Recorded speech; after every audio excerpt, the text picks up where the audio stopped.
Bonjour et bienvenue sur les vidéos de l'Évangile.net. Est-ce que vous vous êtes déjà demandé si Dieu existait et si on pouvait trouver des réponses dans les livres sacrés comme la Bible par exemple?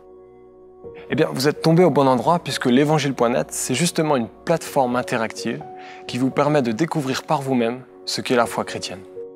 Moi, c'est Jean Chaude, je suis chrétien et avec plusieurs de mes amis, on a créé un parcours en vidéo pour vous aider à lire et à méditer un livre de la Bible. Peut-être que pour vous, le mot Bible vous paraît obscur ou peut-être que ça vous semble être un livre complètement dépassé. C'est vrai que ce livre a été écrit il y a très longtemps, mais il a pourtant profondément marqué l'histoire de l'humanité. Et aujourd'hui, il est toujours un des livres les plus vendus et les plus lus au monde. Ce qui est étonnant, c'est que le contenu du message de la Bible n'a pas pris une ride. C'est encore très actuel. La Bible permet de comprendre notre histoire et d'avoir un regard pertinent sur qui est Dieu. Qui ne s'est jamais demandé si derrière le hasard qui a créé l'univers, il n'y avait pas finalement un Dieu? Qui ne s'est jamais dit qu'il devait sans doute y avoir un sens à notre existence? Mais lequel? Est-ce que Dieu nous laisserait vraiment sans réponse?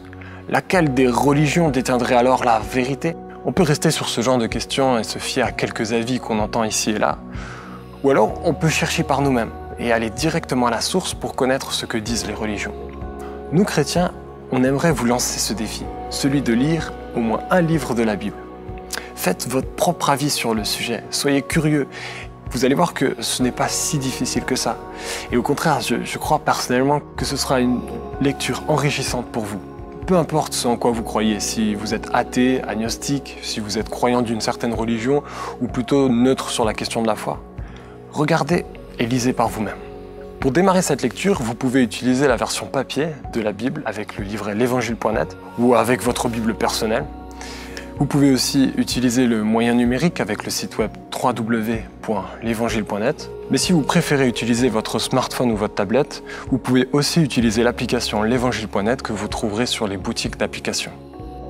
Si vous pensez que Dieu existe, on vous encourage à demander simplement à Dieu dans une prière de vous guider avant de commencer à lire. Nous chrétiens, nous croyons que Dieu guide et entend nos prières, et il entendra la vôtre. Au fil de votre lecture, vous aurez accès à des commentaires et à des questions pour méditer le texte. Mais vous aurez aussi accès à des vidéos qui vous aideront à comprendre certains passages clés. Il y aura d'ailleurs dans ces vidéos des témoignages de personnes qui raconteront comment la foi en Jésus a transformé leur vie. Alors, pourquoi on vous propose de lire seulement un des 66 livres de la Bible? En fait, si vous êtes motivé, vous pouvez lire toute la Bible. Mais si vous voulez aller à l'essentiel, le livre de l'apôtre Jean est bien pour cela. Il est non seulement facile à lire, mais il vous permettra de comprendre beaucoup de choses avec peu de lecture. En fait, ce livre est une sorte de biographie de Jésus-Christ, qui est le personnage central de toute la Bible. La plupart des historiens confirment que Jésus-Christ est un personnage historique qui a vécu au Moyen-Orient il y a plus de 2000 ans. Mais l'apôtre Jean, qui a vécu pendant 3 ans non-stop avec Jésus, va apporter quelque chose de plus. Avec l'inspiration de Dieu, il va donner le sens de ce que Jésus faisait. Il va expliquer pourquoi sa venue sur terre est l'Évangile. L'Évangile, ça veut dire la bonne nouvelle. Vous connaissez maintenant un peu le contexte et vous allez donc pouvoir commencer. Pensez bien à lire chaque passage clé avant de visionner la vidéo correspondante. Vous pourrez même méditer le texte avec l'aide de quelques questions inductives. Et bien voilà, il ne me reste plus qu'à vous souhaiter une bonne lecture.